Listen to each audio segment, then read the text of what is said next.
Assalamualaikum warahmatullahi wabarakatuh. Teman-teman kelas 5 yang solih-solihah, bagaimana kabar kalian hari ini? Semoga kalian senantiasa sehat dan selalu dalam perlindungan Allah Subhanahu wa Ta'ala.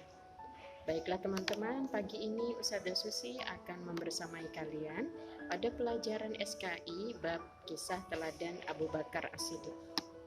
Tujuan pembelajaran kita hari ini adalah menceritakan kisah Abu Bakar ketika diangkat menjadi khalifah.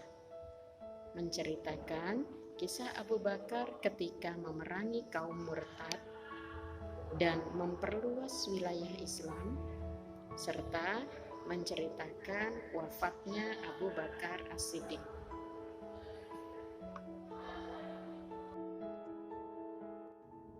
Dan telaah pagi ini Ustazah ambil dari salah satu hadis yang artinya dan dikatakan tentang keutamaan khalifah, Abu Bakar radhiyallahu an adalah manusia terbaik dan terpilih sepeninggal Nabi Shallallahu alaihi wasallam. Baiklah teman-teman semua, sebelum kita mulai pelajaran hari ini, marilah sama-sama kita membaca basmalah terlebih dahulu. Bismillahirrahmanirrahim. Dan saksikanlah video yang Ustazah tayangkan berikut ini. Pada tahun ke-11 Hijriah, Rasulullah SAW wafat. Melalui musyawarah yang panjang, akhirnya para sahabat sepakat membaiat Abu Bakar sebagai Khalifatur Rasulillah. Setelah beliau diangkat menjadi khalifah, beliau menyampaikan pidato singkat namun penuh makna di Masjid Nabawi. Beliau memuji Allah dan berkata, "Wahai sekalian manusia, sesungguhnya aku telah diangkat menjadi pemimpin kalian, padahal aku bukan orang terbaik di antara kalian. Jika aku berbuat baik, maka bantulah aku. Jika aku berbuat keliru, maka luruskanlah aku. Kejujuran itu adalah amanah, dan kedustaan itu adalah khianat. Orang-orang yang lemah di antara kalian adalah kekuatan bagiku. Semoga aku bisa menunaikan haknya, insya Allah. Dan orang-orang yang kuat di antara kalian adalah lemah sampai aku ambil kewajibannya secara benar insya Allah.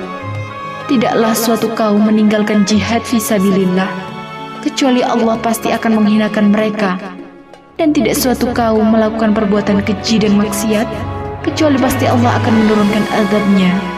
Taatilah aku selama aku mentaati Allah dan Rasulnya, dan jika aku bermaksiat kepada Allah, tidak boleh kalian mentaati aku."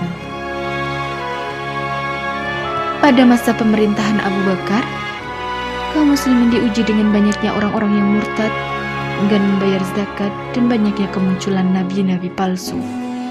Abu Bakar pun mengambil langkah tegas untuk mengatasi permasalahan-permasalahan tersebut, di antaranya dengan memberangkatkan pasukan Usamah bin Zaid untuk memerangi kabilah Qudda'ah di Syam yang murtad. Dengan izin Allah, pasukan ini mendapatkan kemenangan. Selain itu, pada masa pemerintahannya lah Al-Quran mulai dikumpulkan dan disatukan atas usulan Umar bin Khattab radhiyallahu anhu, karena banyak sahabat khawatir akan hilangnya hafalan mereka. Tugas ini diserahkan kepada Zaid bin Thabit radhiyallahu anhu. Abu Bakar juga berupaya menyebarkan dakwah Islam ke berbagai negeri, termasuk negeri adidaya saat itu, yakni Persia dan Romawi. Beliau mengangkat Khalid bin Walid sebagai panglima tertinggi kaum muslimin dalam mengemban misi dakwah ini. Pertempuran sengit pun tidak dapat dihindarkan, baik ketika melawan Persia maupun Romawi. Atas pertolongan Allah Subhanahu wa Ta'ala, kaum muslimin mendapatkan kemenangan, dan Abu Bakar pun sukses menjalankan misi dakwah Islam. Suatu hari pada tahun ke-13 Hijriah, Abu Bakar As-Siddiq radhiyallahu anhu mandi di musim dingin, sehingga beliau terserang demam selama 15 hari. Karena itu beliau tidak bisa mengimami sholat. Beliau pun meminta Umar bin Khattab radhiyallahu anhu menggantikannya menjadi imam sholat di Masjid Nabawi. Abu Bakar radhiyallahu anhu wafat pada hari Senin sore, tanggal 22 Jumadil Akhir, tahun ke-13 Hijriah. Itu artinya beliau menjadi khalifah selama 2 tahun, 3 bulan 10 malam. Abu Bakar berwasiat agar jenazahnya dimandikan oleh istrinya, Asma bintu Umais, kemudian dikafani dan dimakamkan di samping Rasulullah SAW. Nah, itulah tadi teman-teman kisah Abu Bakar As-Siddiq yang telah kita dengarkan bersama. Tugas kalian hari ini adalah menyebutkan 2 saja kebijakan pada masa pemerintahan Abu Bakar. Dan sekian dulu dari Ustazah. Insya Allah kita akan bertemu pekan depan.